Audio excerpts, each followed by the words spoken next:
आज हम बात करते हैं कुछ कॉमन प्रॉब्लम्स के बारे में जो आमतौर पर एसी यूजर्स को फेस करनी पड़ती हैं।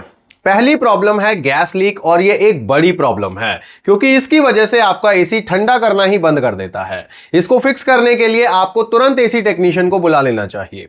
दूसरी प्रॉब्लम है डर्टी एयर फिल्टर्स और इसको बहुत सारे लोग नजरअंदाज करते हैं और फिर कहते हैं कि हमारा एसी कूलिंग कम करता है या फिर बिजली का बिल बहुत ज्यादा आता है। अगर आपके एसी के फिल्टर्स गंदे रहेंगे तो एयर फ्लो को वो रोक देते हैं, जिसकी वजह से आपको कमरे के अंदर फील होगा कि एसी कूलिंग कम कर रहा है और बिजली ज्यादा खा रहा है। इस प्रॉब्लम को आप खुद से भी सॉल्व कर सकते हैं। सिंपली आप एसी के फिल्टर्स को निकालिए, उनको वॉश या फिर क्लीन करके दोबारा से फिट कर दीजिए। एयर फ्लो भी बढ़ जाएगा, कूलिंग भी अच्छी हो जाएगी और एनर्जी एफिशिएंसी भी अच्छी हो जाएगी। तीसरी प्रॉब्लम है थर्मोस्टेट से रिलेटेड। अगर आपके एसी का थर्मोस्टेट खराब हो गया तो एसी या तो बहुत ज्यादा ठंडा करने लगता है या फिर ठंडा ही नहीं करता। थर्मोस्टेट होता है एक तरह का टेम्परेचर सेंसर जो ये सेंस करता है कि आपके रूम में कितनी कूलिंग हो चुकी है।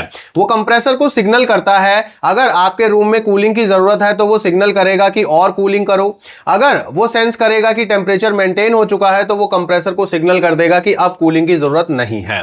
तो ऐसे में कंप्रेसर की जो वर्किंग है वो टोटली डिपेंड करती है टेम्परेचर सेंसर पर, जिसको थर्मोस्टेट भी कहते हैं।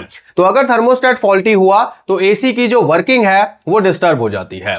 चौथी प्रॉब्लम है कंप्रेसर और आउटडोर में लगे हुए फैन मोटर की। अगर कंप्रेसर खराब हुआ तो रेफ्रिजरेंट को कंप्रेस नहीं कर पाएगा, सारी रेफ्रिजरेशन साइकिल जो है वो रुक जाएगी, जिसकी वजह से आपका एसी काम ही नहीं करेगा।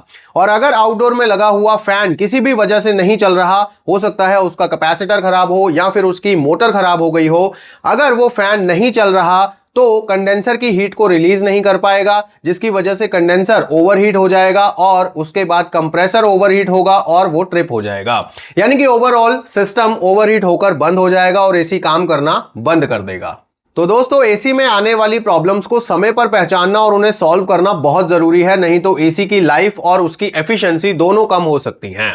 डर्टी फिल्टर्स जैसी प्रॉब्लम तो आप खुद ही सॉल्व कर सकते हैं। 15 से 20 दिन में हमेशा अपने एसी के फिल्टर्स को निकालिए और साफ करके फिट कर दीजिए, जिससे आपका एसी बिल्कुल टकाटक चलता रहेगा, बिजली का बिल भी कम आएगा और कूलिंग भी अच्छी करेगा। बाकी प्रॉब्लम्स के लिए आपको एसी टेक्नीशियन को कॉल जरूर करना चाहिए।